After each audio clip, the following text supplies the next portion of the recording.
Welcome to ராணி அக்கா kitchen. இன்றைக்கி நம்ம கிச்சனில் பார்த்தீங்கன்னா சூப்பரான டேஸ்ட்டில் அருமையான கலரில் செம்மையாக வந்துக்கிற பூண்டு குழம்பு தான் இன்றைக்கி நம்ம கிச்சனில் வந்து பண்ணியிருக்கோம். இது வந்து வயசானவங்கள்லேருந்து குழந்தைங்கள்லேருந்து எல்லாருக்குமே ரொம்ப பிடிக்கும். சாதம்லாம் பார்த்திங்கன்னா இந்த குழம்பு வச்சு கொடுத்திங்கன்னா நிறையா சாப்பிடுவாங்க.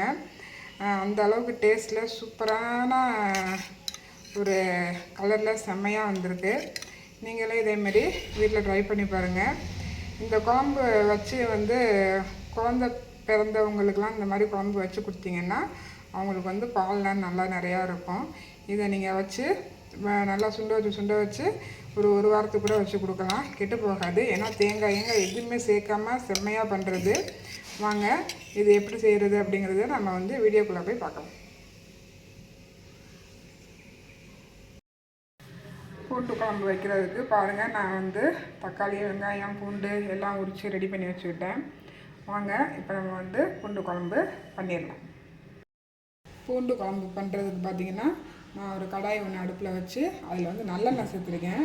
நல்லெண்ணெய் வந்து ஒரு 3 ஸ்பூன் போட்டிருக்கேன். பாருங்கள் புகை எப்படி வருதுன்னு. நல்லெண்ணெய் போட்டால் தான் இந்த மாதிரி புகை வரும். நம்மளுக்கு வந்து எண்ணெய் நல்லா காஞ்சிருச்சு. இப்போ வந்து 1/4 ஸ்பூன் வந்து வெந்தயம் சேர்த்துக்கலாம். 1/4 ஸ்பூன் வெந்தயம் சேர்த்துக்குங்க. வெந்தயம் தான் சேர்க்கணும் நம்ம. இப்போ அது நல்லா வெடிக்கட்டும்.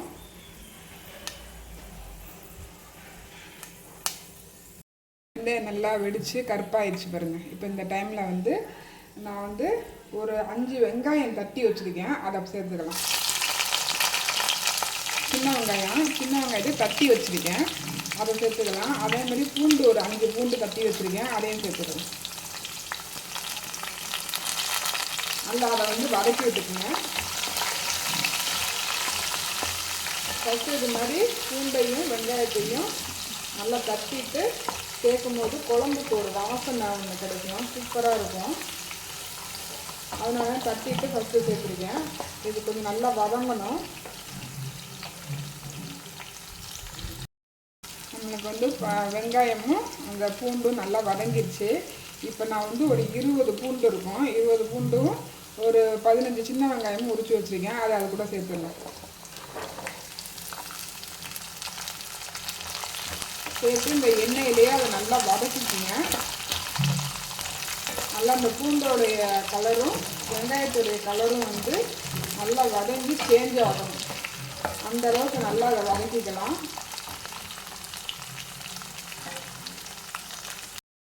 நம்மளுக்கு பாருங்கள் கலர் சேஞ்ச் ஆகிடுச்சு பாருங்கள். வெங்காயம் பூண்டு இதெல்லாம் நல்லா வதங்கிடுச்சு இந்த எண்ணெயில். இப்போ இந்த டைமில் பார்த்தீங்கன்னா நான் ஒரே ஒரு தக்காளி அரிஞ்சு வச்சுருக்கேன், சின்னதாக, அதை சேர்த்துக்கிறேன். ஒரு தக்காளி வந்து அரிஞ்சு தக்காளி, இன்னொரு தக்காளியை பார்த்தீங்கன்னா மிக்சியில் வச்சு சேர்த்து நல்லா ஒரு 2-3 சுற்றி எடுத்து வச்சுருக்கேன். அதனால் இப்போ அதையும் சேர்த்துருவேன். இந்த மாதிரி பேஸ்ட் மாதிரி அடித்து வச்சுருக்கேன், அதையும் அது கூட சேர்த்துருவேன்.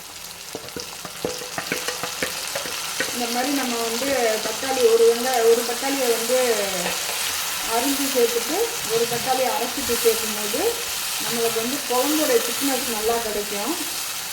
அதுவும் இப்போல்லாம் பார்த்து தக்காளியோடைய தோல் வந்து வதங்கவே மாட்டேங்குது.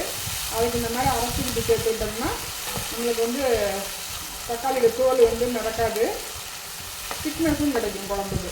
அதனால தான் நான் வந்து ஒரு தக்காளியை வந்து அரைச்சிக்கிட்டேன், ஒரு தக்காளியை வந்து அரிஞ்சு போட்டுக்கிட்டேன். இது வந்து கொஞ்சம் நேரம் நல்லா வதங்கட்டும். சூப்பராக நமக்கு வந்து வதங்கிக்கிட்டு இருக்கு. நல்லா வதங்கி அந்த எண்ணெய் எல்லாம் பிரிஞ்சு வந்துச்சு பாருங்க. இந்த அளவுக்கு நல்லா வதக்கிக்கங்க. வத்த குழம்புக்கு வந்து எவ்வளோ நம்ம வந்து வதக்குறோமோ அவ்வளோ சூப்பராக இருக்கும். பூண்டு குழம்புக்கு நல்லா வதங்கி எண்ணெய் பிரிஞ்சு வந்துருச்சு. இப்போ இந்த டைம் வந்து இந்த குழம்புக்கு தேவையான மிளகாத்தூள், மல்லித்தூளை சேர்த்துக்கலாம். நான் வந்து மிளகாத்தூள் பார்த்திங்கன்னா ஒரு ஸ்பூன் போட்டுக்கிறேன். நீங்கள் வந்து காரத்துக்கு தகுந்த மாதிரி கூட்டவோ குறைச்சவோ பண்ணிக்கோங்க. எவ்வளோ காரம் சாப்பிடுவீங்க அப்படிங்கிறது தகுந்த மாதிரி பார்த்துக்குங்க. மல்லித்தூள் பார்த்திங்கன்னா ஒரு 2 ஸ்பூன் போடுறேன். மஞ்சள் தூள் பார்த்திங்கன்னா சின்ன ஸ்பூன் தான், அதெல்லாம் நான் ஒரு ஸ்பூன் போட்டுக்கிறேன். போட்டு ஒரு பரட்டி விட்டுருங்க. அந்த ஆயிலே வந்து அதுவும் சேர்ந்து வதங்கணும். நம்ம போட்ட அந்த மிளகாத்தூள், மல்லித்தூள், மஞ்சள்தூள் எல்லாம் பார்த்திங்கன்னா இந்த ஆயிலில் வந்து ஒரு பரட்டி விட்டுருங்க. பாருங்கள், இப்போ ஆயிலே தெரியல பாருங்கள், ஆயில் எல்லாம் அந்த மிளகாத்தூள் இதெல்லாம் இழுத்துருச்சு.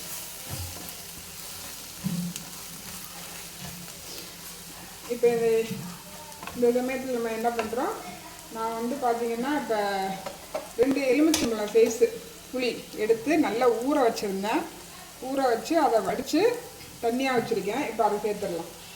புளி தண்ணியை இப்போ சேர்த்துடலாம்.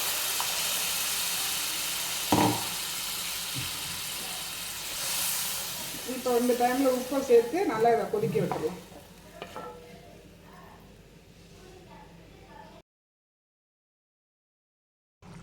பாருங்கள், நம்மளுக்கு வந்து குழம்பு பாருங்கள் எப்படி எண்ணெயெல்லாம் பிரிஞ்சு செம்மையாக வந்திருக்குன்னு. சூப்பராக வந்திருக்கு.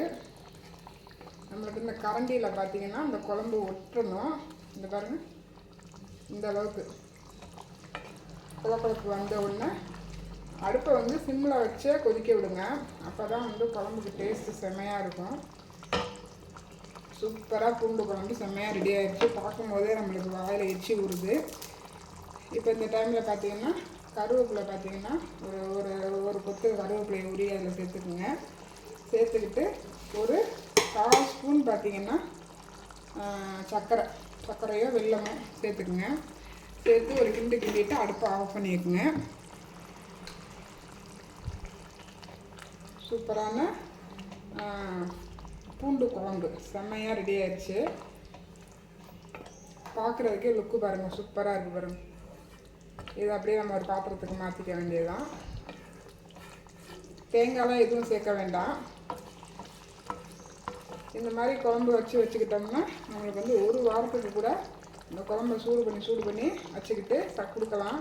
குழந்தை பிறந்தவங்கள்லேருந்து வயசானவங்கள்லேருந்து இந்த மாதிரி எல்லாத்துக்குமே இந்த குழம்பு பிடிக்கும். சாதமும் பார்த்தீங்கன்னா கொண்டான்னு இழுக்கும். அவ்வளோ டேஸ்ட்டான சூப்பரான பூண்டு குழம்பு செம்மையாக ரெடி ஆயிடுச்சு. உங்களுக்கு இந்த வீடியோ பிடிச்சிருந்துச்சின்னா லைக் பண்ணுங்கள், ஷேர் பண்ணுங்கள், சப்ஸ்கிரைப் பண்ணிக்கோங்க. தேங்க்யூ.